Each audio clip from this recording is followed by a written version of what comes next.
All right, everyone, welcome back into another Fantasy Golf video. Going to be breaking down round 2 here of the RBC Canadian Open. Let's go ahead and get into it. So let's start this video out with just taking a quick peek at the leaderboard after round 1.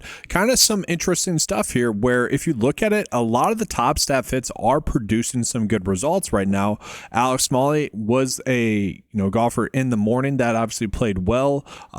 And then you also look at Oleson as well there, guys, where he's the third best staff in the field, ends up tied for the lead. A little bit of randomness on the top end. Dallas Solar there, and then Jake Knapp, not the best play, but not terrible.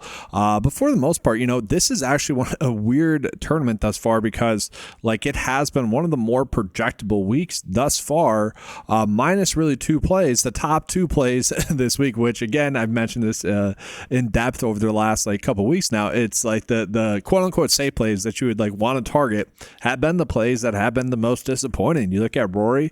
Now I kind of mentioned this a decent amount where he's at mentally, and he kind of admitted to that as well, where he's just having a tough time putting together the practice routine and just the practice shots to get prepared for a tournament after the career Grand Slam. He kind of mentioned he just really wasn't up for taking questions at the PGA Championship, which I know a lot of people for whatever reason try to make that a big deal. It's it's golf, guys.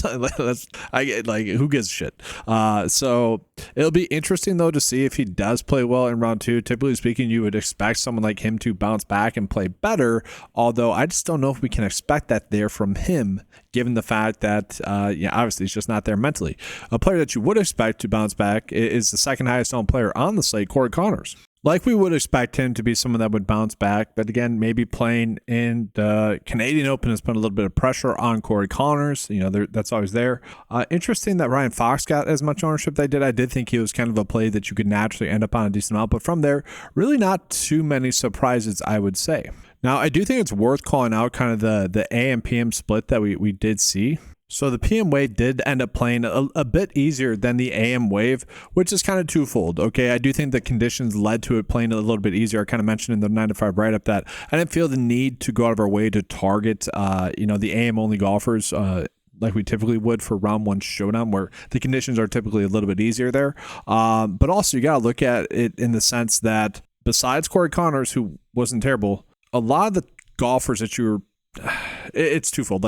A lot of the golfers that you were attempting to target were more from the PM wave, although the golfers that were in the AM wave actually did really well, setting up for what seems like it could be an interesting week. But my point is, when someone like Aubert doesn't really play all that well, he's obviously been overpriced, overvalued, and then when Rory shoots a terrible round, especially in comparison, that's obviously going to skew the day a little bit. When the best player in the field has the early tee time, it's obviously going to skew it a little bit, but still we did see that did end up being a thing. Now the question is, will that end up occurring in round 2? I don't think so. There's no rain in the forecast. We don't have to worry about that. There's no wind as well. So I think we can just naturally go about attacking round 2 in the sense of what we typically do.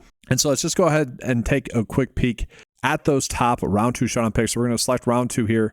We're going to go ahead and just take a peek at which golfers are going to be the best round 2 showdown picks. And Rory McIlroy is number 1. Again, you guys are going to have to decide with yourself whether or not you think he's going to be someone that bounces back. We have Corey Connors, Sungjae Im, Harry Hall. Okay, so interesting there. Luke Clanton, I don't think we need to get to Luke Clanton, guys. I don't know. I don't really like that one. Robert McIntyre, though, I'm fine getting to. He's someone that was projected to play well, is playing well. Nick Taylor, Sam Burns, Shane Lowry.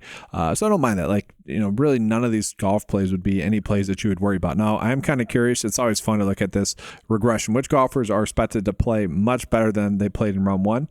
And it's actually Sungjae Im, number 1. Then Rory, then Doug Gim, then Joseph Bramlett. Then we're getting a little bit too low. Corey Connors, though, is still pretty up there as well. So kind of worth calling that. I do think that that's interesting to look at. And while we're here, let's just take a peek at win rank. Which golfers are the most likely to win heading into round 2? It's definitely interesting. So Oleson, I'm kind of kicking myself for that one, honestly.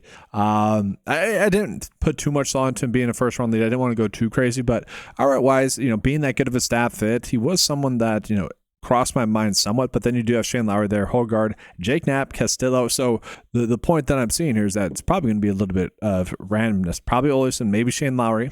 But then you could do a live bet on like Pendrith. You got the top staff hit in Alex Smalley. And the thing that's encouraging to me is that, again, a lot of the top staff hits are producing some good results. So it does look like we were on the top key stats. Actually, you could argue that like probably should have put a little bit more emphasis into driving distance. It does seem to be Yeah, and we can see it. The golfers that are the best off the tee are golfers that are all playing decently well. Okay, so strokes getting off the tee, that is leading to some success here, which again, not too shocking, but also a little bit shocking. Like I thought it would be more of a total driving week, which kind of does tell us, like the players that are playing well does kind of tell us that it's been that. I'm kind of curious to look at which golfers are projected to putt better and worse. So any players that we could get to, Mackenzie Hughes is interesting. Ended up having a decent round, 43rd place, expected to putt much better. Corey Connors, Sungjae Im, Chris Gotterup. Chris Gotterup was a bit of a disappointment, I would say, only in 72nd place, so he needs to step up there. Again, kind of looking at the round one and the players that are successful thus far, I would have thought that Chris Gotterup would have played well. So that's interesting there. But he's someone that's projected to putt better. So some encouraging stuff there. I do like seeing that. And then just flip it. Obviously, Olesen, Rose, Hoy, Del Solar. So a decent amount of players that are going to regress putting there as well. So if you guys want to target that, you can there as well. And so let's just go ahead and take a quick peek at kind of what the top lineups are going to be projection-wise for round two. We're going to zoom in here for you. So trying to get to the min price by trying to get to Rory, that's interesting there. But let's actually just go back and say, let's just click off of Rory, honestly. I think he can bounce back. I probably will have exposure to him, but let's take him off and see kind of what it's telling us to do instead. And let's go into much more of a balanced approach, which I think I would be fine with here. Kind of going with the more traditional type of GPP winning lineups as well. So 2 high-end players, 1 mid-tier player, and then normally we get a value play, a 6K play, obviously in the GPP winning lineup. Like here, I'll show you a better example. Like this lineup is much more in line with a typical like GPP type winning lineup. I don't mind that, but yeah, we are getting some decent round 2 showdown builds for us. Okay, so now with that, let's go ahead and jump into some round 2 3-ball bets. But before we do that, it is worth calling out, guys, that we did have a pretty darn good round 1 3-ball betting wise, which has kind of been continuing a decent stretch that we've been on there. The only one that missed was Doug Gim, who again just had a pretty bad round, as I kind of already touched on. The top 4 though kind of easily hit there, so pretty strong stuff there. Now, that being said, we did have a good round 1, and so chances are it's just typical regression back to the mean. Maybe it's not going to be as good in round 2, but we are getting some decent edges. So Ricky Costello to win his group. It's not a good payout, which does suck, but you guys can target that one. Olesen is projected to play well there as well. And so we are getting like almost too many good edges. That's kind of the issue. Typically speaking, I'm trying to go with bets that are 40% likelihood or better to hit. We're not going to target any ties though, so we could take those off, okay? And then we're getting basically a lot of the same prop bets that we did have in round 1 that are still popping up in round 2, which is not out of the norm. That does happen a decent amount, but I'm just going to highlight some of the ones that I like the most. Okay, so I got a decent amount highlighted, but it is a spot where it does seem to be a good spot to target here for round 2. So I'm perfectly fine getting to all of those prop bets there, or all those 3-ball bets there.